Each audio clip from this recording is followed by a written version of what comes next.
Hey, you little fucking whores, we're back with Dream Daddy, a dad dating simulator. Oh shit, that's too aggressive. All right. Hey guys, it's KPopp here. I'm so excited about this. Let's continue on. I think this episode, we're gonna get into dating dads. The first episode was a little slow, you know, you learn about the daughter, give her a few smacks, but we're ready for the dad dating. So let's get to this. I wake up to a text from an unknown number. Rise and shine, early birds. Still want to work out? This is Craig, by the way. BTW, actually. Holy crap, it's 6 a.m. Who does 6 a.m. anymore? Without realizing it, I drift back to sleep. Whoops. Must have winked back out. I checked my phone again. Hey, bud, still want to get your swole on? I'm ready to tear up the track. Hit me up. God, the last thing I want to do right now is work out, but it is Craig, and he's hot, and I do want to catch up. Go back to sleep, go to the gym. No, I fucking woke up early today, so there's no fucking way my character gets to sleep in and I didn't get to, so go to the fucking gym. Hey, my man, I need a few minutes to wake up, but let's meet in 20. After a few seconds, another text comes in. Sure thing, meet me at the gym. Oh my god, do you guys remember the gym dating sim? That was... Didn't we, like, extort someone for money? No. We, like, forced someone in that game. You force a girl to give you a blowjob so you don't snitch on her at work. Oh my god, that's fucked up. We need more wholesome dating sims like this. I stretch and my bones creak. I gotta stop falling asleep on the couch. I throw off my blanket and, hey, wait, I don't remember falling asleep with a blanket. Amanda must have tucked me in after I fell asleep. Bless that child. I reluctantly brush my teeth, throw on the only clothes I own that are even kind of gym appropriate, and head out. Amanda tucked me in. Doesn't she know I don't like being sweaty when I sleep? She gets the sick! The neighborhood is quiet and serene this early in the morning. Birds chirp and the grass is still wet with dew. Surprisingly, the gym is pretty crowded. I spot Craig standing out front, stretching. Of course, he spots me and waves enthusiastically. Hey bro, good morning. Hey, good to see you, man. I'm definitely not as pumped up as he is. Maybe I should have had some coffee before I left. You ready to kick some butt? Gotta stay positive, dude. With your help, I am. Help! Help! This is it. This is how I die. Oh, it'll be alright, dude. We'll ease you into it. Hey! We had, okay, Craig, you wore those clothes yesterday. Did you at least wash them? Because you were very sweaty when I met you yesterday, and that is concerning. I can smell you, actually. I can smell you right now. We head into the gym and I'm immediately intimidated. All of these people look like they could break me in half, and it seems like Craig is friends with all of them. He high-fives and finger guns all of the cool jocks in the room. They look like they could and would steal my lunch money to spend on protein shakes. That was the wrong answer for him. Look, if he doesn't accept me for who I am and I haven't worked out in a while, Craig, well, maybe he's not the dad for me. I don't need judgment. I'm at the fucking gym, aren't I? I'm at the motherfucking gym. That's enough. He should. No one else is at the gym with him. I know he has other friends. Come on, bud, let's warm up. We head over to the treadmills and start walking. Okay, I can walk. Walking is good. This is a decent place to be walking. So I know we are on treadmills. Yes. And those over there are ellipticals. Very good. What is all this other stuff? Craig laughs. Bro. They might look a little scary, but I guarantee that all of them serve a specific purpose for building muscle mass. I watch as a dude in a muscle tee flexes a muscle I didn't know existed on a machine I think was once used to process grain into flour. What is that? Why is that guy doing that to himself? That's a good question, bro. What do you think he's doing? Training to crush people's skulls with his thighs? I wish I could do that. I mean, it's not that I would actually, you know, do it, but I don't know if someone attacked my thighs and you could just crush them. All right, training to crush people's skulls with his thighs, using a medieval torture device, praying to some sort of pain god. I want this one. He's trying to make his thighs so strong that he could crush people's skulls with them. Bro. Yeah, that's pretty much the only reason I work out. Oh no, Craig is turning up the speed. I better do the same. How long have you been doing the buff thing? Couple years. And what do you do when you're not dadding or working or buffing? Oh, I coach my twin softball team. That still counts as both dadding and buffing. Nice. I keep busy. What do you do for fun? I love learning. I try to live my life as close to a Jimmy Buffett song as possible. I check out my hot bod. Dude, my bod is hot.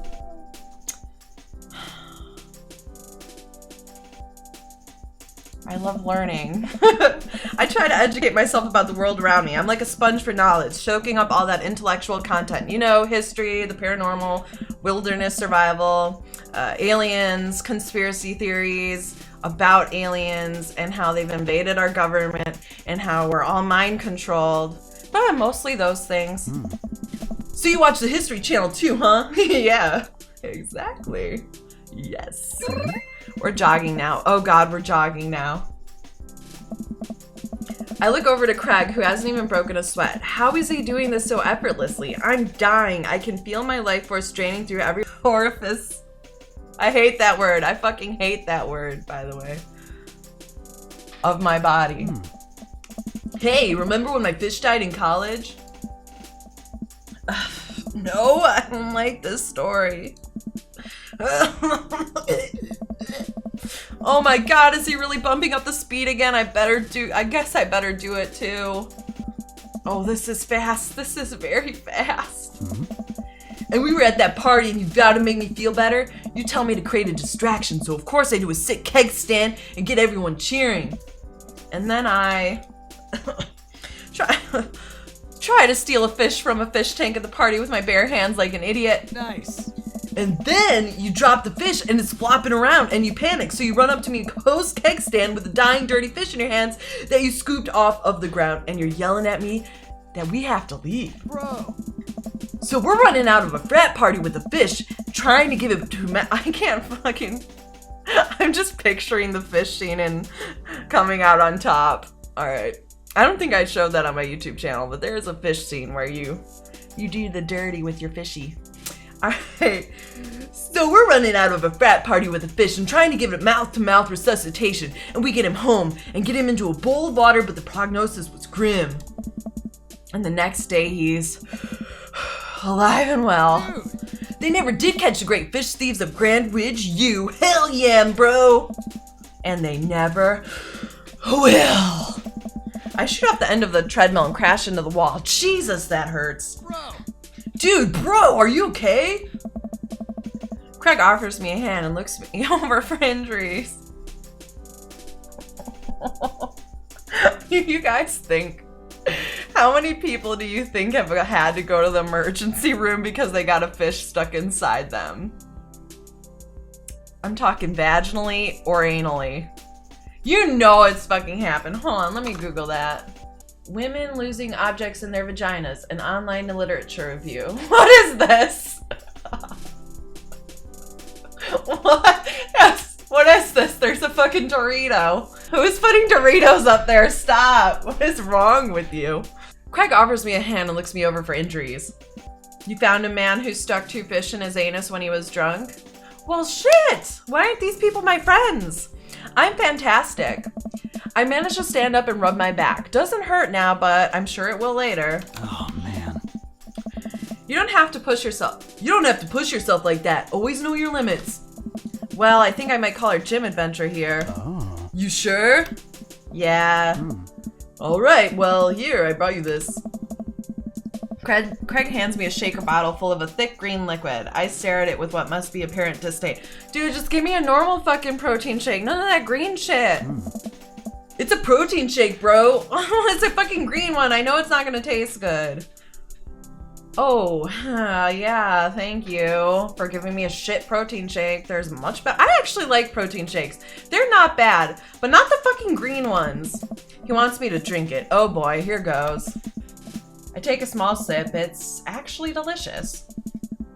Wow, this is really good. Hey.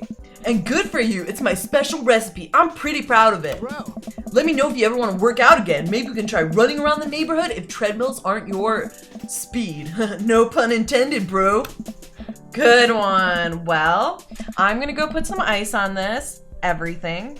ice fucking everything. Just dive into my bathtub with ice, and I'll see you around. I leave the gym feeling ashamed. Oh, Dude, Craig practically shamed us a few times, alright? I'm actually feeling bad. Craig used to order delivery from the pizza place across the street from our dorm, and now he can run circles around me, literally. Man, I really gotta work on this dad bod. I get home and lie down on the couch. It hurts to move. Oh god, I'm so old. Oh no, I must have fallen asleep. What time is it? Shoot, it's 3:55. I'm supposed to be at Amanda's school in 5 minutes. I frantically put on some clean clothes, apply a generous amount of deodorant, and run out the door. Dad tip 88 paper pills early. I arrive at Amanda's school and check in at the front desk. They give me a bright orange visitor sticker and send me on my way. I feel pretty haggard after not brushing my teeth or showering, but hopefully nobody will notice.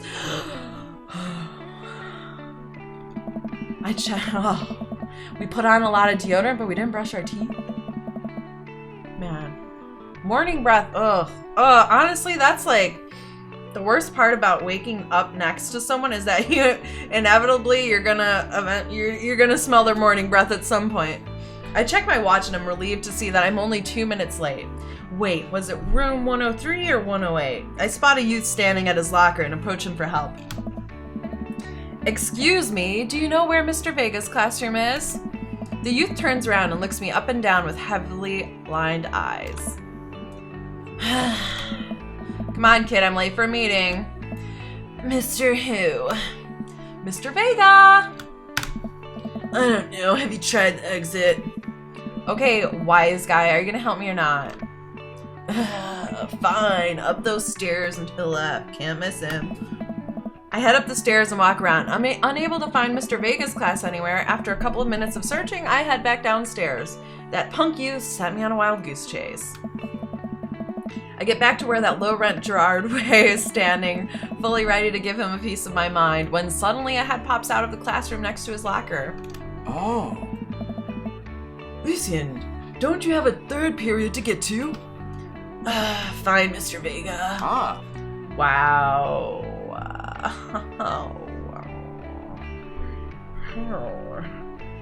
Hello, Mr. Vega. Now I'm officially 10 minutes late. I glare at him as he walks away. We're not cool. You must be Ben. This period's almost over. Would you mind waiting in the back? That'll be good enough. That's easy for me. Mr. Vega leads me in, and I take a seat in one of the comically small students' desks in the back. I might get stuck in this. Alright, where were we? Now, who can tell me about the unreliability of the narrator in J.D. Salinger's Catcher in the Rye? Yes, Colin. Colin stands up and does the thing where he blows into the crook of his elbow to make a fart noise. Oh. The whole class erupts in laughter. All right, everybody. Very funny, Colin. Please sit down. Now, Holden Caulfield is an unreliable narrator in the sense that the bell for the end of the period rings. All of the students immediately get up and make a break for the door. Whoa. Remember to do the reading and answer the response questions on page 194 in your textbook.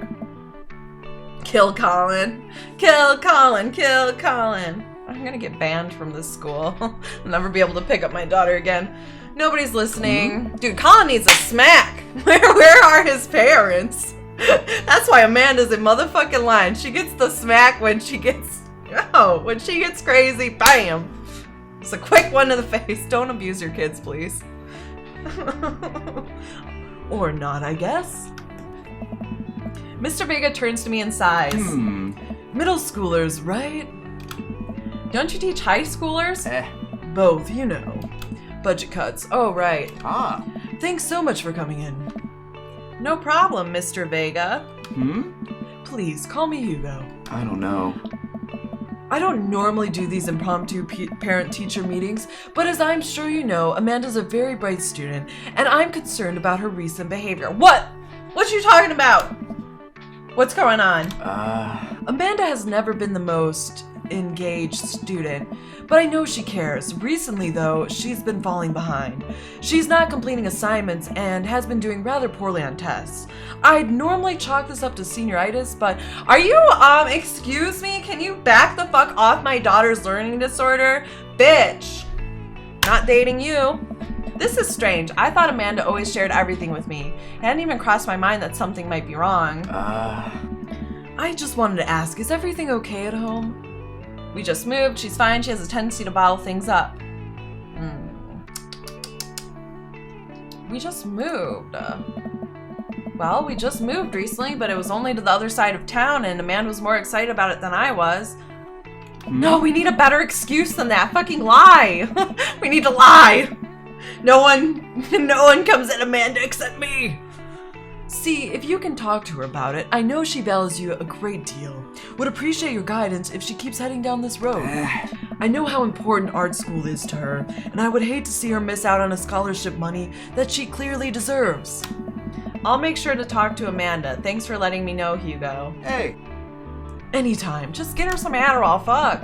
On my way out, I stopped, thinking for a moment. I turned to Hugo. Hey, Hugo? Yes?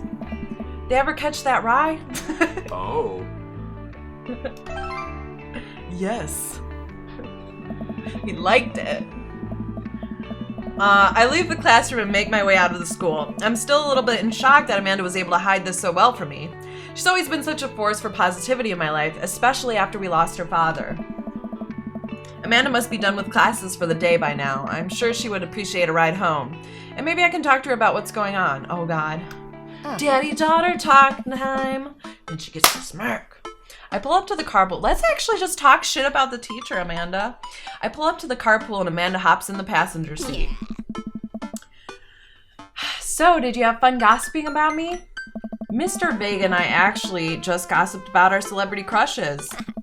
So, you talked about Mario Batali the whole time? Mario Batali? Hell yeah. It was a very productive meeting. I'm pretty hungry. Can we grab some dinner? Sure thing. We can make something at home. Let's go to the mall food court. Oh, mall food court, bitch. Does that sound good to you? Yeah, sure. Why the mall? Jeez, can't a dad take his motherfucking daughter to the mall? Don't give me that look. Will you buy me things? What is wrong with Amanda? She was so nice at the beginning of the game. What is this shit? I will buy you a thing. A singular. Sounds like a deal to me. We drive in silence for a short while. Amanda plays a game on her phone. I should say something. You know, sometimes when a kid gets older, they find that they have to keep things hidden from their parents. And that's okay, because sometimes that's what kids do. And that's okay. But also, sometimes it's good to have the parents' perspective because, you know, maybe the parents have also dealt with similar situations. And maybe they're a little cooler than you give them credit for. Anyway, what I'm trying to say is that it's good to share. And I love you. Have you been reading my tweets? You have a Twitter account? What is your fucking handle?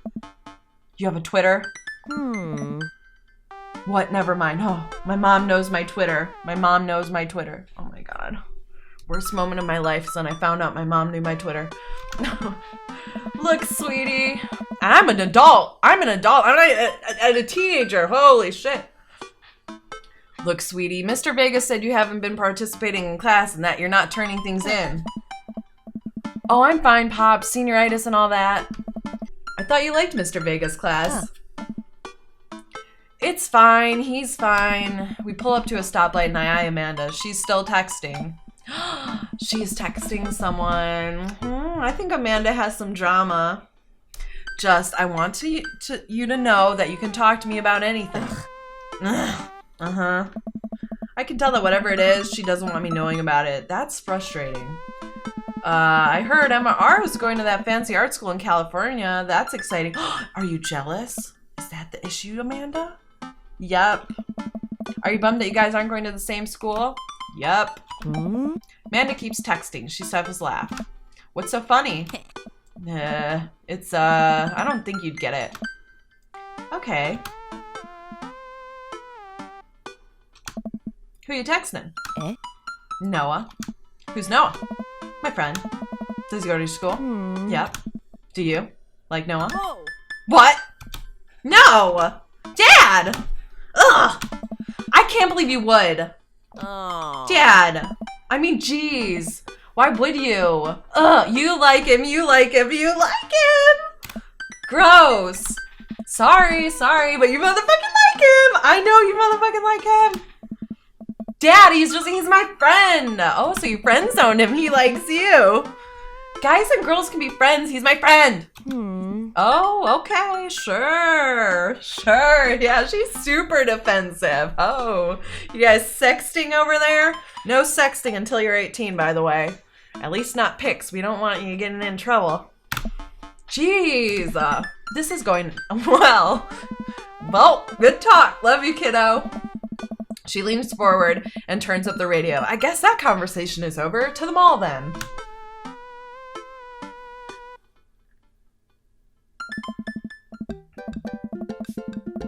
We arrive at the mall, a big indoor shopping center with a couple of different floors. It's kind of dead, but that doesn't stop a mall security guard from yelling at a group of loitering teens. Let's eat something disgusting for dinner. Hell yeah! Language, missy. Heck yeah? Motherfucking hell yeah! That's what I meant, Amanda! And now that would be better. We approach the food court and evaluate our options. There's greasy restaurant after greasy restaurant. My heart burns just looking at the menus. Nobody looks happy to be here. What are you in the mood for? Bread dipped in sugar, bread with cheese on it, or do you just want me to inject some fat directly into your bloodstream? I extend my hand to her. No, I like to slowly enjoy the fat going into my body, all right, Amanda? Would you do me the honor of sharing some nachos? She takes my hand with a grin. It would make me the happiest, cheesiest girl alive. Not those bitch-ass nachos, though. Do you guys know what I mean? Like I like to call them movie theater nachos, where you get like that cheese whiz shit on your nachos. Maybe some jalapenos if you're lucky. No, I like supreme nachos with all the fixings. Not just the like shitty cheese. That better not be that, Amanda. Or you're banished as my daughter. We order a giant pile of chips and unnaturally orange cheese from a very unenthusiastic and possibly stoned teenager. Oh, so we are getting the shitty nachos. Well, leave her at the mall. That's all I'm saying. Leave her at the mall. We take a seat at a rickety table and dig in. These are bad. These are very bad. But also strangely delicious. We have to eat through the pain. We enjoy the fluorescent cheesy goodness together until we're all out of nachos. So, something's been bothering me for a while. Can you explain memes to me? What? Ugh, which meme? All memes. Amanda sighs deeply and places her head in her hands. Dad, it's complicated. See, memes are inside jokes shared by a bunch of people that get less funny the more people do it. So the problem is that by the time a meme gets to you, Dad, all of us youths have already done the joke to Dad. You youth and your fucking memes. God. And what's worse than that is that movies and TV and video games will try to jump in on a meme train, but just based on how long it takes to make them, the meme will be long dead by the time it comes out. So it just dates it and isn't funny. Oh shit, what up? Dad, please. Anyway, changing the subject. Where to now? Want to go to that goth store? My favorite dad joke that my dad ever made. We were at the Field Museum in the mummy exhibit, and there was, a really thin mummy, and he's like, oh, Lindsay Lohan's looking good. I was like, oh my god, what? Because it was like, did he say Lindsay Lohan? It was one of those celebs that got really thin. I was just like, I didn't even know my dad knew about that stuff. Oh my god. The one that's all black and tries to establish itself as an anti-establishment despite being an exact representation of the establishment? I don't know what story you're talking about. The one where you can buy chain wallets and it's basically an assault on what people fought so hard against in the punk and hardcore movements of the 70s and 80s. Dude, you gotta be more specific. The one you threw up in that one time? Oh, that one. Amanda runs into the store with me trailing behind her. She makes a beeline for the back. Yes. There it is. You can still see the outline, kinda. I'm so proud. Speech. Amanda. Speech, speech, speech, speech. All right, I'll do it if you stop chanting. Amanda stops immediately. I clear my throat. Thank you all for joining us here today to commemorate an historic moment that would forever shape history. On a day very much like today, some 5 years ago, our very own Amanda Andover had too much blue raspberry slushy on an outing to the mall. After begging her father to take her to Dead Goth and Beyond to buy rainbow suspenders, she proceeded to throw up all over a display of My Chemical Romance merchandise. Her loving father then had to pay for said merchandise, which to this day remains among our possessions. Thank you. Amanda is moved. She begins clapping, slow at first, then faster and more vigorously. Several other patrons turn their heads. One of them also starts clapping. I bow my head. Hey! Oh, hey, chain wallets. While Amanda busies herself looking at band t-shirts, I try to find something of interest to myself. Not much for a dad to look at in a Dead Goth and Beyond. Ironic mugs, check the clearance bin for hot deals. Band t-shirts, hot deals. Like a good hot deal. There's a big cardboard box of marked down items. I'm pretty sure $4 for purple eyeliner is a good deal. I wonder if I would look good in purple eyeliner. Hell yeah, I would. Hey, what? What is this? Excuse me. Game. The game knows too much. The game knows too fucking much. Look, this is very important to me. I overhear a stifled argument. Is that a fucking vampire?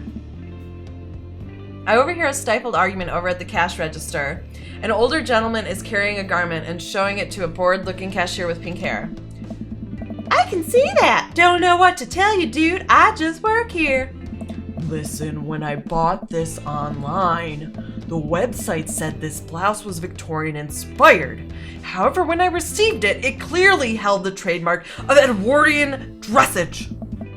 Do you want a coupon? I can give you a coupon. Will you leave me if I give you a coupon? Is there a manager present? People have to know what they're buying. I am the manager. I see. Well, it would seem that I have outstayed my welcome. Good day, shopkeep. Your superiors will receive a strongly worded letter by post. Whatever, dude.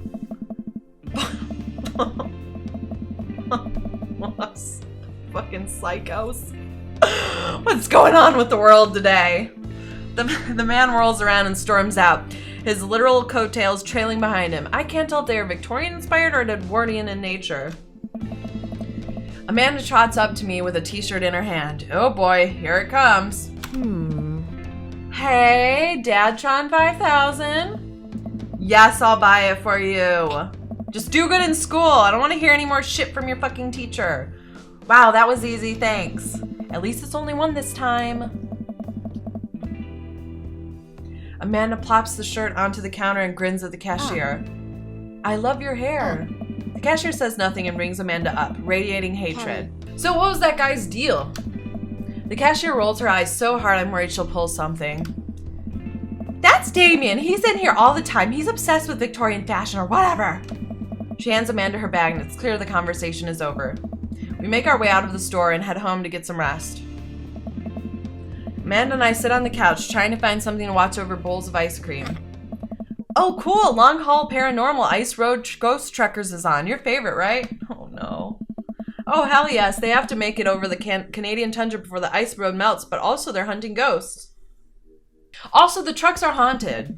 This is an episode I've already seen, but it's one of the best. Callum and Flint Dogbone, twin brother truck driving and ghost hunting duo, find themselves at the greatest peril yet. Oh no! The ghost done got control of the truck! I can't steer on them damn ice roads! Let me use this EVP meter to try and communicate with spirits. Flint, we're about to die! I almost got it! If you listen carefully, it sounds like it's saying, you're going to die. That's because we are about to die! This is art. The episode ends and Amanda excuses herself to go and start arguments on the internet.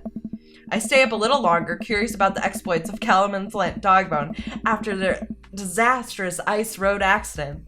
Afterward, I crawl into bed and get a good night's sleep. Dad tip 90. Always try to make others around you happy. What? Give them the smack.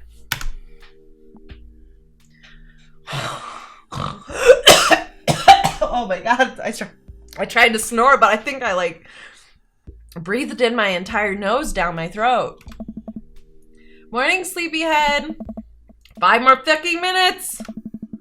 You have never ever let me have 5 more minutes, so get up. Fine. We have cereal for breakfast and spend the morning putting together furniture. Amanda's much better at interpreting the tiny manuals. Dude, I am a master at putting together furniture. Let it be known that in my whole household, I am the one who makes the furniture. We're able to put together a few shelves on one desk, but I'm pretty sure it was supposed to be a bookcase. So, are you excited for the cookout today? Excited to beef up my grilling skills. If there's food, I'm excited. Well, yeah. If there's food, I'm excited. I'm all over those terrible store-bought sugar cookies that everyone brings to parties. Yeah, those are bad. I hate sugar cookies. I like all other cookies, but sugar cookies I can't really get behind unless they're Loft House ones. With that frosting, oh. Which means they're, oops, I didn't read that before my hand fidgeted and hit the keyboard. I'm sorry. Don't you want to meet some of the people in the neighborhood? I'll probably end up standing uncomfortably in the corner with a plate of food and hope that nobody talks to me. Dad, you're a beautiful work in progress. We will get that butterfly to emerge from the cocoon. The social butterfly. Well, we better start getting ready. We definitely don't want to be late. What? No, we have to be fashionably late. Who shows up to a cookout on time? You know what? We're going early just because you said that. No! Actually, maybe it would, you know, now that I think about it, maybe it would be easier to go to parties early. If you're the first people there, the host sorta has to entertain you, right? Huh? Oh, I've just reached a breakthrough. Okay, interesting, very interesting. I head out the door and Amanda reluctantly follows. We walk across the street to Joseph's house with a store-bought veggie plate. I'm a terrible cook if it doesn't involve a grill. I guess we're not as early as we thought we were. Joseph's backyard is already packed with people, and the smell of hot dogs wafts through the air. Small children run through a sprinkler and adults chat in small clusters. I set our veggie plate down on a table next to 2 other veggie plates, Hey, there's Joseph. I wave to get his attention. The moment he sees us, he jogs over, arms open wide. Welcome! I'm so glad you two are here. And you brought veggies. Let me introduce you to my family. Kids, come on over here. This is Chris, my eldest.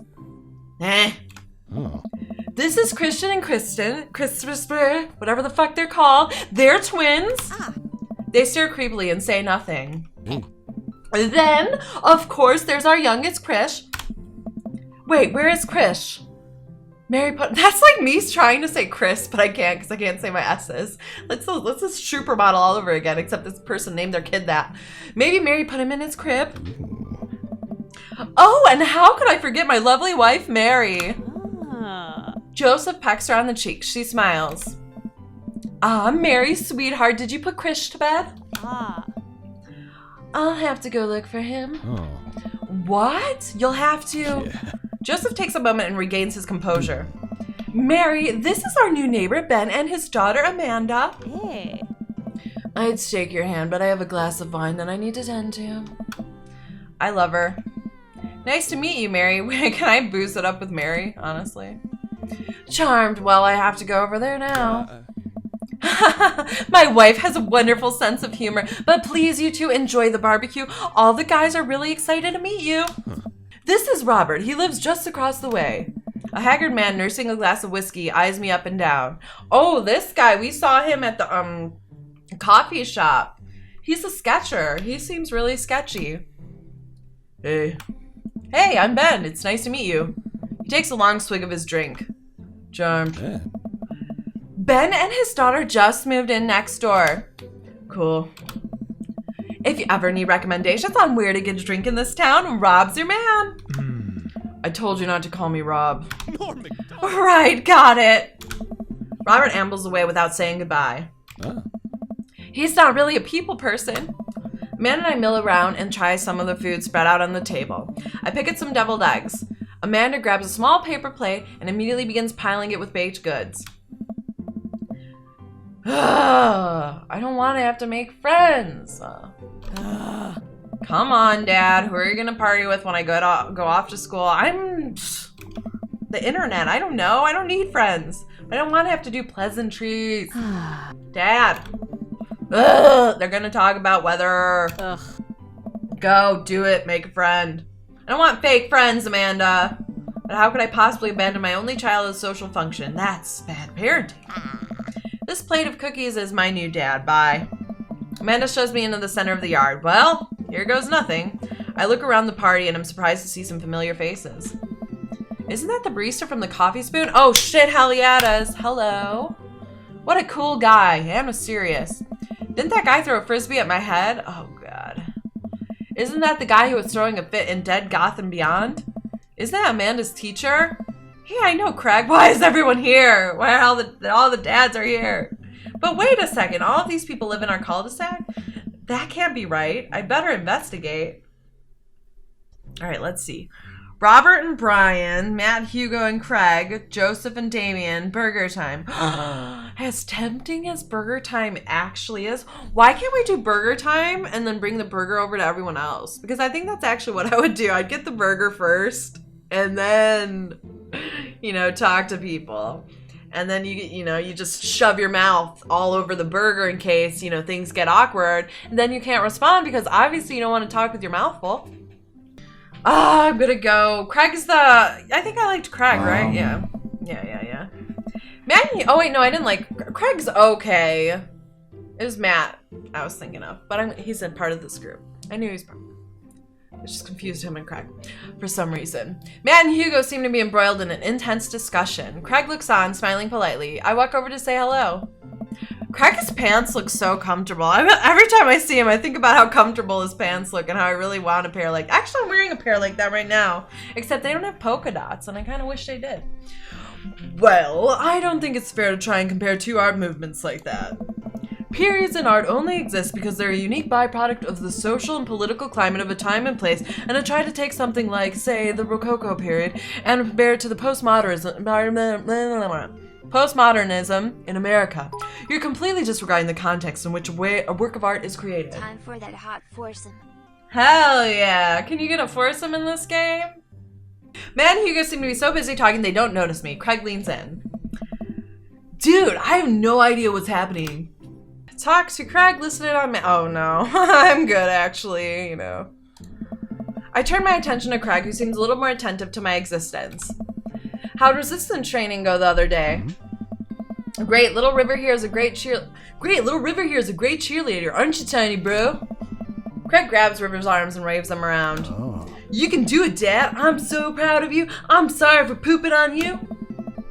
She must be a handful at that age. Nice. Oh, they always are. They always are. Bro. I like the other two, but I did not want to listen in on that conversation. Like, I am just here for the burgers, all right? I don't need to have a conversation where I need to think, okay? But it's so worth it. Craig grabs River's arms again and waves them around. Oh. Also, I'm sorry for throwing up on you, Dad. Oh. How you settling in? Almost done. The new place is perfect. I never get too comfortable. New place is perfect, actually. It's pretty nice. It's really cozy and the neighborhood is beautiful. I'm so glad we moved here. Oh. And I'm even more glad that we're right next to my old best friend. Craig gives me a playful punch on the shoulder. Ow. I remember that hurting less in the past. Nice. Sorry, I've been doing push-ups and stuff. Ben, how are you liking the neighborhood? It's pretty nice. Everybody's been super friendly. Oh. Seems like your daughter is fitting in just fine. Matt points across the yard to where Amanda, Daisy, and another young girl are playing. They're all sitting cross-legged in the grass, picking weeds and weaving them into little flower crowns. It's pretty adorable. The girl I don't recognize jogs over to us. Hey. What is it, sweetheart? It's a flower crown. I thought you'd look cute in it. Oh. Well, there's only one way to find out. Matt takes the flower crown and places it on top of his head. Oh. Am I cool now? I wish he had one. The girl stares at him, thinking it over. Nope. But you're slightly less uncool than you were before you put it on. Hey. Hey, Ben, this is my daughter. Hello. I'm Carmencita. Amanda comes over with Daisy in tow. Fuck you, Daisy. Die. I'm just kidding. Sorry. I shouldn't say that to children, especially 10-year-olds. Dad, look, I'm making friends. Yeah. Are you making friends? You better be making friends. Yeah, actually. Amanda, you remember the cool barista from the coffee shop and my old college friend and, your teacher? Ah. Oh, hi, Mr. Big. I didn't realize we were neighbors. Yes. You still gonna give me that overdue term paper? Aw. Excuse me, don't talk to my fucking daughter about homework on her day off, alright? We're enjoying a barbecue, not your fucking bullshit. Ha ha ha ha, great seeing you. Amanda finger guns her way out of the conversation like a champ. She learned the finger guns move from me. I'm very proud. She's definitely a charmer. Speaking of which, where did my son go? Whoa. Hugo looks around the party. Must have finally spotted him because his eyes go wide. Huh? Ernest Hemingway Vega, are you smoking? Hugo! Ugh! Are you kidding me? Ernest is holding a lit cigarette. Nope. I see Ernest across the way. He casually takes a long drag of his cigarette and then flicks it into a gutter. Unbelievable. Excuse me. Hugo marches over to Ernest and I turn my attention to Matt and Craig. Haha, kids, right? Man, I do not envy Hugo. The last barbecue we had, Ernest tried to shove a sparkler down Joseph's pants. Nearly burned down half the yard. And the barbecue we had before that, he actually burned down half the yard. And then it spread onto my lawn and burned down half of my yard too. Hugo walks back over to us, practically dragging Ernest behind him. Oh, you talking shit about my daughter? How there's something going on with her? What the fuck's going on with your motherfucking kid, bitch? Alright, sorry. I don't like when the other dads talk about my daughter. Only I can. Hey everybody, sorry about that. Ben, this is my son Ernest. Hello. What's wrong with you? Ernest looks away, sulking, his hands shoved deep in his pocket. Actually, I shouldn't say that directly to the kid, just to his dad. Hugo nudges him impatiently. Hey. Nice to meet you, Ernest. What grade are you in? Doesn't matter. Ernest. Okay, I'm in 8th grade. God, are you happy now? I'm sure you were just dying to know. Yeah, good for you. Can I go now? I'm tired of talking to old dudes who blame my generation for the failing economy. Ouch. Ernest? Oh yeah, because I'm totally embarrassing you. Ernest puts, oh, I'm so glad that happened. I'm so glad that happened after we had our little parent-teacher conference. Fuck you, Ernest. Or not Ernest, excuse me, Hugo. Ernest puts earbuds in and storms off to stand in the corner. Well, that was certainly something. He seems nice. Hugo puts his head in his hands and sighs. I'm so sorry, he's having a really rough time. As much as I want to be the cool dad, I have to be the authoritarian dad, and he clearly resents me for it. I mean, I think as a dad and a teacher, that's about as authoritarian as you can get, bro. Honestly, are any of us cool dads? Is it even possible to be a cool dad? What? I'm cool as a cucumber. Hey. See, that right there, you can't say that. My kids think I'm cool. Your kid is an infant. He doesn't know what cool is. But for how long, Craig? How long do you get to be the cool dad? Do we get to be the cool dads? I don't know. Hey. I think we just have to accept the fact that as dads, we've become the machine we once raged against and accept our fate to unironically wear socks with sandals. Your kids may think you're cool now, but the moment they hit puberty, you're doomed. Amanda's 18 and she still thinks I'm cool. I yell across the yard to my daughter. Amanda, I'm cool, right? Amanda just laughs. She keeps laughing. I see your point. Dude, Amanda does think we're cool, though. I have a good relationship with my daughter, alright, boys? So, as much as we all want it, I don't think it's as important to be a cool dad as it is to be a good dad. We can't all be best friends with our kids. It just doesn't work. I mean, look at me and Ernest. Hugo's boring. Oh my god. Yeah, I don't like Hugo either. Our job as parents is to make sure our kids turn out okay. I'm just gonna do generic man voice. Yeah, you're right, but it'd be nice to have it both ways. Hearing these guys talk about this makes me think of my relationship with Amanda. We get along so well, but there might come a time when it won't be like that. Is college when that happens? No, we're gonna get along even better. We're past the difficult teenage years. Don't let us eat up your time, Ben. Go meet some of the other people around the neighborhood. Robert and Brian. Yeah, let's go Robert and Brian. No, but burger time is so much more... no. I think burger time sounds better than all four of these. But let's creep here. I glance across the yard and notice Robert and Brian chatting over drinks. Man, I don't think I want to deal with being one-upped by Brian or whatever happened with Robert last night. Oh no, they caught me staring. Oh no, Brian's waving me over. Shoot. I flash a smile and walk over to them. Hey. Ben, how the heck are you? Settling into the neighborhood all right? Oh, you betcha. Got the living room in order at least. That's great to hear. I've been doing some living room work as well. Finally got the 50-inch in there. The game looks great in high def. Oh boy. Ben, have you met Robert yet? Yeah, we've met. Robert regards me over his whiskey. Where's the whiskey for me, though? Why haven't I been offered a drink? Good seeing you again. We were just talking about my most recent camping trip. Spent a night out in the woods with Daisy and Maxwell. She's definitely an outdoorsy one. Even caught her first fish. It's good to see you taking your daughter out like that. I bet she loved it. It's great that she loves the outdoors. Mine loves being inside. Brian raises his eyebrows at me. Being inside, making art. She won a local competition for that art. Yep. Brian's personality is a boner killer. Did I put it on too strongly? Robert stares at me blankly for a second. I don't even know Robert's personality. I mean, I guess the one-upping thing, but... man, all I know is about his daughter. Anyway, I haven't gone camping in years, not since the last time. Same here. Well, things change once you have Wait, what happened the last time? Robert takes a long sip of whiskey. That's what I was wondering. Well, old Johnny Boy and me were out in the backcountry. Johnny Boy's a strong kid. Met him in my army days. Comes from Kansas. They build him tougher out there. Anyway, things go south pretty quick. Johnny Boy breaks his ankle when the rope bridge snaps. You can see the bone popping out through his skin. Johnny Boy's screaming now. He's crying for his mama, losing blood. We're 2 days out from the next living soul, and here I am with my dear friend bleeding out in front of me. I'm able to dress the wound, but now I got a fireman carry a 6-foot, 180-pound man over some of the toughest terrain I've ever been in.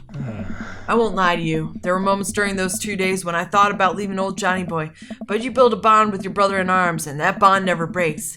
I got that boy back to civilization, but I lost some of me out there. I guess that's camping for you. You want to carry another 180-pound man, Robert? Brian and I stare in disbelief. Robert takes another long sip of whiskey. I'm just kidding. My friend John and I went inner tubing down a river and he lost the flip-flop. Miss that kid. Oh, I love lazy rivers. Brian and I laugh nervously. Or am I kidding? Brian and I tense up again. I'm kidding. Whew. Amanda and Daisy barrel up to us, laughing. Well, barrel? That's how you could describe Daisy, not Amanda. She's perfect. She doesn't barrel up to people. She... what's the right word I want to use? She prances. She prances up to people. Daisy is holding a paper plate in front of her like a steering wheel. We gotta get off this haunted truck. And I'm not shaming her. There's nothing wrong with barreling up in front of people. Oh no, the ghost locked the doors. Quick, hit the emergency escape button. But trucks don't have emergency escape buttons. Then hit the brake, I guess, and then we'll get out of the truck. The imaginary truck. Can we stop talking about trucks? Anyway, we're safe from the ghost, but how will we ever survive this Arctic tundra? Daisy, you might have to eat me. Are you prepared to do that? Of course she's prepared. I'm sorry, I couldn't help it. I couldn't help it. It was too easy. I'm sorry. I love Daisy. She's adorable. I just couldn't. That's cold-blooded. I like that. Although I'm not sure I have the materials required to properly cook you. You know, that reminds me of the last time I went skiing. Robert. Hey. Wait a second, are you guys playing Long Haul Ice Road Paranormal Ghost Truckers? Yeah? Man, I love that show. It's the best, especially that episode where Callum hides Flint's keys and we finally have something in common. How sweet. Flint retaliates by breaking an ancient cursed urn and sending the spirit after him. Yeah, it's such quality reality television. I don't watch a whole lot of television, but I do enjoy that show. That and war documentaries. Alright, Daisy, I found us a couple of bugs. They're gonna make a great meal. Lots of protein. Gonna keep us from starving out here in this harsh, icy wasteland. But there's a whole table of food right over there. Daisy, it's a game. We're playing pretend. It's what kids do. Amanda, you're fucking 18. Grow up. I'm just kidding, Amanda. Go ahead. Play with the 10-year-old. Live a little. Amanda gives Daisy a handful of gummy worms from the snack table. They eat them with mock disgust. How sweet. I wish I still had imagination. Let's go find kindling for a fire. Okay, but not an actual fire. Because we're playing pretend? Now you're getting it. Daisy and Amanda run off. What a cute couple of kids. Man, I've never seen her get along with anyone so quickly. What can I say? My daughter is just an amazing person. She gets along with everyone. Guess she just sort of has a way with kids. That's kind of amazing. Daisy doesn't really get along with kids her age. Oh, well, I guess she's better than Daisy. It's nice that he's not trying to one-up me this time. Maybe we can have a regular friendship after all. All right, I'll let it go. Really? She just kind of keeps to herself. Her teachers say she spends every recess in the library. I think the other kids are intimidated by her intelligence. There it is. I wouldn't worry about it too much. Amanda was shy at Daisy's age too. She used to have a habit of crawling under tables and crying every time we took her to a restaurant. She bit people too. I think I bit people as a kid. Oh, kids, right? Gotta love them. You're required to by law. I hear that. Well, since they're getting along so well, maybe we should try to put together a little play date for them. They do seem to get along. I don't think my daughter wants a motherfucking play date with a 10-year-old. Like, I'm sorry. She's being nice to Daisy right now. She is being strictly nice. But when I was 18, like, I would be nice to 10-year-olds. That's fine. But I'm not looking for play dates with the 10-year-olds, okay? She's good. She has shit to do. She's applying to colleges, all right? They do seem to get along really well, but the thought of continually hearing about all of Brian's accomplishments is rough. Yeah, that'd be nice. Well, I don't want to take up too much of your time. Go meet some of the other fellas. Oh, burger time. No, we'll talk to Joseph and Damien. I spot Joseph chatting with the guys from Dead Gotham Beyond by the grill. I wonder what they're talking about. I walk over to them. So I'm curious, can you walk me through why you had your house painted black? Oh, wrong guy. Whoops. Well, we'll start off next time. Where do I even start? The house stays warmer in the winter. It provides an artistic contrast to the rest of the neighborhood, and it complements the crimson interior perfectly. Yeah. It's definitely an interesting choice. Oh. Thank you. I'm very proud of my abode. Ben, I was just having a conversation with Damien here about his aesthetic design decisions. Damien regards me up and down with warm but critical eye. Oh, I might need to focus. I can't do the voice right now. How do you do? I don't believe I've had the pleasure. Just that standard voice. I think I saw you in Dead Gotham Beyond the other day. Damien's face turns bright red. I must apologize for my behavior on that day. You see, I take the goth lifestyle very seriously, and to be caught in a ruse by such a corporation as Dead Gotham Beyond was profoundly frustrating indeed. I hope you know that while my anger may have been justified, it was no such way for a gentleman to act. It's okay, man. Do tell me about yourself. Are you new to the area? Yeah! My daughter and I just moved in the other day. She was the one I took to Dead Gotham Beyond. A very good taste on her part. Does she partake in the goth lifestyle? I think for a second. I look over to Amanda, who's hanging out with some of the older kids in the neighborhood. What? Hey, Amanda, would you consider yourself goth? Oh. No. Why would we do that to her? Amanda yells back. I wouldn't necessarily try to fall under any one specific label, but I guess if I had to choose, I would more describe myself as twee hipster with some normcore leanings. We've raised a monster! Bats are cool, though. Ah, pity. Are you enjoying the party so far? Oh, definitely. Thanks so much for putting this on. It's nice to be in a cul-de-sac where everyone is so friendly and welcoming. Amanda walks up to the conversation. I also like The Lost Boys a lot. Really good movie. Does that count as goth? That it would, my dear. I don't believe we've had the pleasure of meeting. Damien Bloodmarch at your service. Damien finished. He's taken the role playing to a whole new level, isn't he? Damien finishes the sentence with a flourish and bow. Oh my god. Producing a single rose and offering it to Amanda. Amanda blushes and returns the gesture with a curtsy. My, do you know how to treat a lady? Hello, Amanda. Seemingly out of nowhere, Joseph's twin kids appear. Are they speaking in unison? Hey. Won't you come play with us? Oh shit, I didn't read Joseph's, I'm sorry. Christian and Christy slowly back away. Where do you think they got that from? Oh, hey Mary, where's my fucking drink? Where's my fucking drink? Why does everyone have a drink but me? I don't want to be here if I'm not drunk. Mary pops into the conversation, wine in hand. I don't know. Mary takes a long sip of the wine. Why couldn't I hang out with Mary and get drunk and then talk to the dads? I think I might have taped over VeggieTales VHS with The Shining. Who knows? What is VeggieTales? I never watched VeggieTales. I was never, like, my parents never really took us to church. I don't know. I'm not baptized or anything like that. We weren't really religious. But like, what's that one song from VeggieTales? It's so fucking good. What was it? Abraham, he was God's chosen man. I don't know if it's that. It's something shit. That shit was like good fucking addictive songs. They're fucking brainwashing the kids. Shakes another sip of her wine. Where's Krish? Wasn't he with you? You had him a moment ago. He's probably stuffing dirt in his mouth. He'll be all right. Toddlers are pretty resilient. Mary tips her glass to me. Give me a fucking glass of wine, Mary, or the whole bottle. No one's offered me a drink yet. Where's the hospitality? Ain't my first time the rodeo. It's my fifth. I have squeezed for a little. Sweetheart, would you do me a favor? Please find Krish. That would be great. I'm sure he's fine. Mary?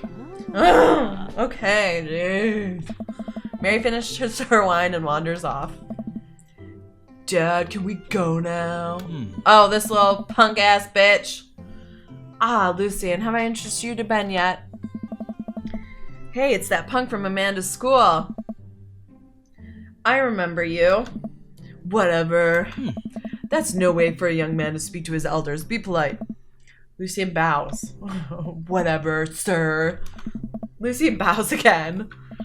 Mr. Christensen, may I have a veggie burger, sir? Coming right up, bud. Are you vegetarian? Yup. Make that 2 veggie burgers. Did you know that some people in the Victorian era were vegetarians?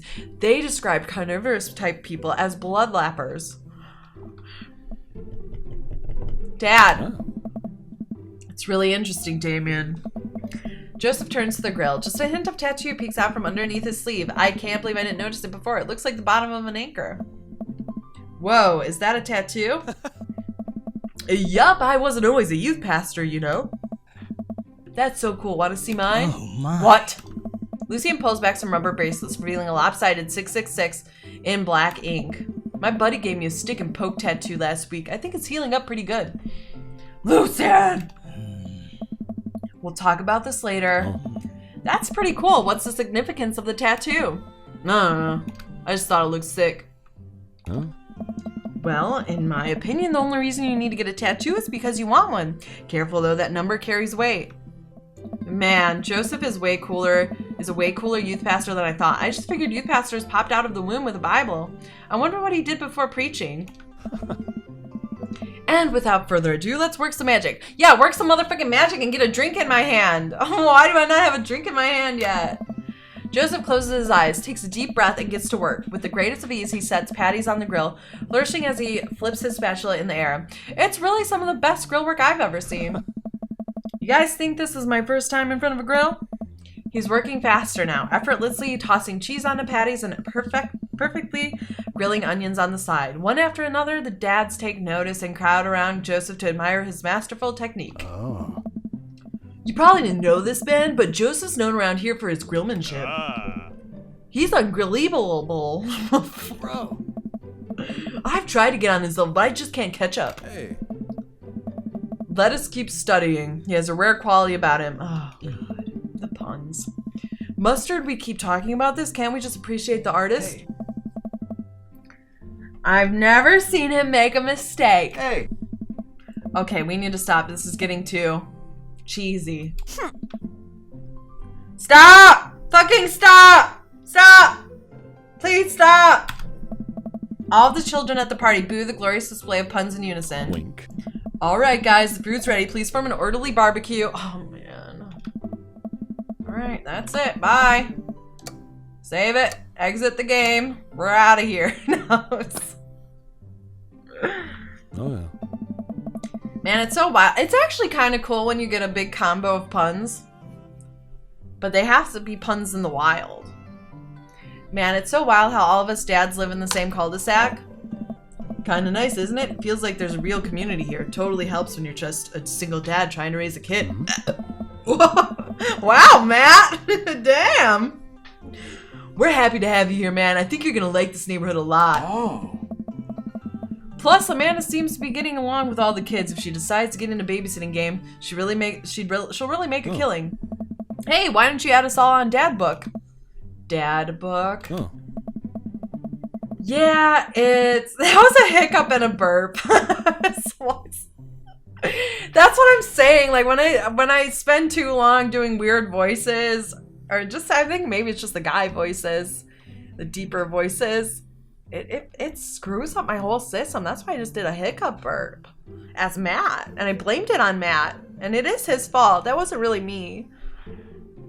Yeah, it's a great social network for dads to keep in touch with each other. We're all on it, so if you ever need to reach out to anyone, that's the simplest way to do it. I'm falling apart here. Oh, sorry, I'm just an old-fashioned dad.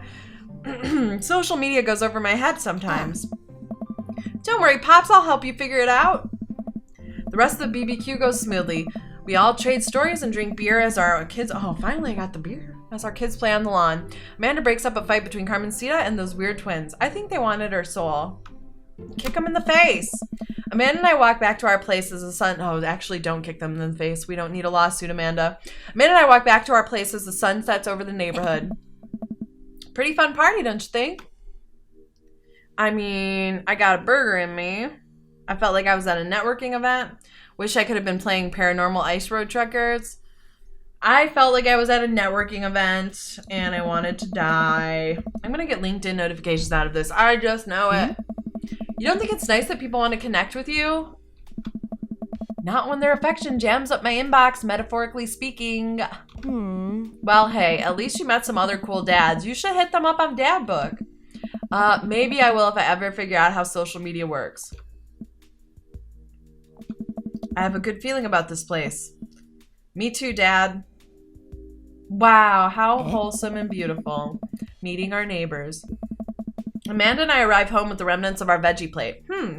Seems like nobody was really into the cauliflower. I love cauliflower. It's good. That's one of my favorite vegetables. Any big plans for this evening? Actually, yeah, I'm going out with some friends. Friends? Oh. Is that okay? Of course. Just keep me posted and be home before midnight. You got it. Midnight? Come on, Dad. What the hell? Just keep me posted by phone, and as long as I know what you're doing, you stay out as long as you want, but at least be back before like 4 a.m. because that's a little hardcore. And be careful. I will. Make good choices. Of course. And call me if you need anything. Dad, you're not going to do the whole thing where you wait silently for me to come home in the living room with all the lights off, are you? What? No, I've never done that. I will never do that. And since I'm letting you go out, you better start getting good fucking grades again. First, I bought you something in the mall. Now I'm letting you go out. I'm not going to punish you, but I am sort of bribing you. So get your shit together, Amanda, or you get the smack. Okay, do you have plans tonight? Working on my smackage if you don't clean up. My plans were kind of eat ice cream and watch TV with Amanda, but I'll find something to do. I'm just going to eat ice cream alone and watch TV. I'm gonna work on some stuff, see how long I can sleep for, throw a party. Well, she's not gonna believe me if I throw a party. See how long I sleep for. I don't want to seem lazy, so I'm just gonna say work on some stuff. You know, dad stuff. I'm just relaxing tonight. Have fun, okay? Great. See you later. I watch Amanda drive off into the night. I really do hope she has fun. I plop down in front of the TV and turn on some Wine and Dine Mastermind with celebrity chef Gavin Chapman. Looks like Gavin's making a roasted rack of lamb with rosemary mashed potatoes.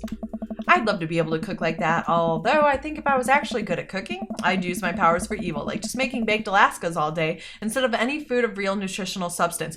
What the heck? I'm feeling very uncomfortable. What? We didn't see this baked Alaska last time. Look, it's a little puppy. Actually, I think it might be a polar bear. I'd love to be able to cook like that, although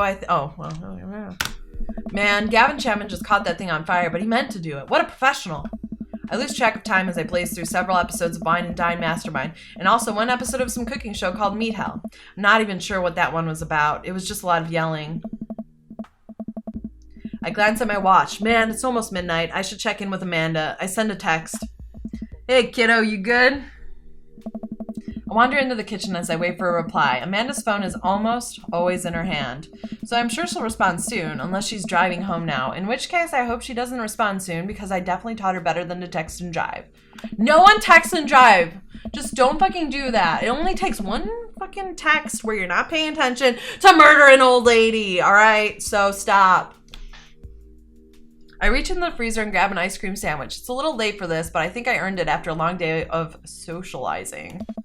I check my watch again, and then my phone. Nothing yet.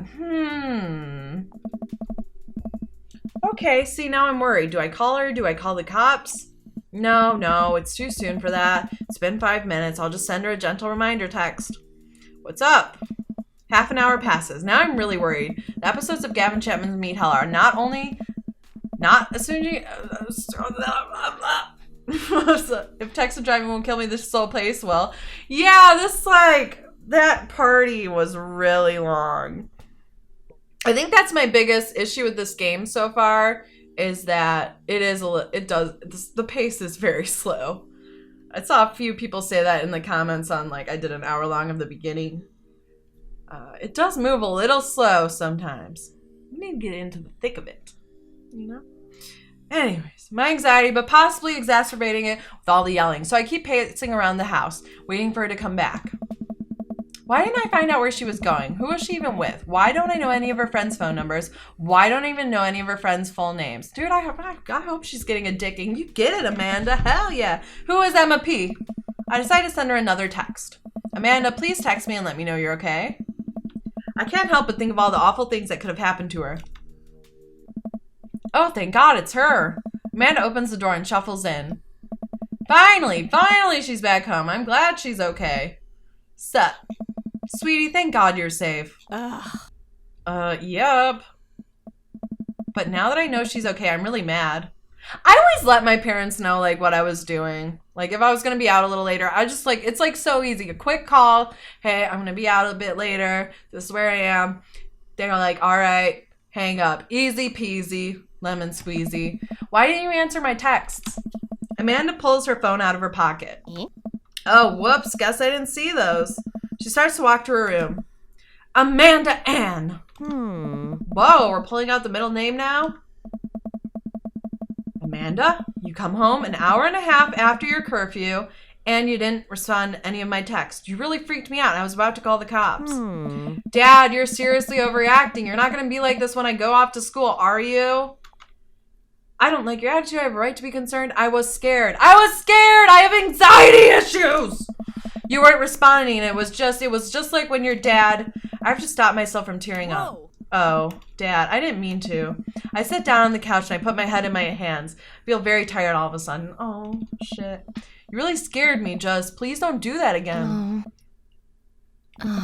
Alright, I'm gonna go to bed now. Amanda closes the door to her room and I head to mine. Jeez. As I'm falling asleep, one thing she said keeps echoing in my mind. You're not gonna be like this when I go off to school, are you? I definitely didn't sleep well last night. I brew some strong coffee and make some scrambled eggs for Amanda as a peace offering. Now that I've calmed down, she gets the smack! Show you! She eventually wanders into the kitchen. Hey, I thought about what you said last night. Okay, you might not get the smack after all. Let's hear it. I should have texted you. I said I was going to do it and I didn't, and I honestly didn't even think about it. And I'm really sorry, Pops. I won't do it again. All right, you don't get the smack. Well, I'm sorry for freaking out on you. I'm not fucking sorry.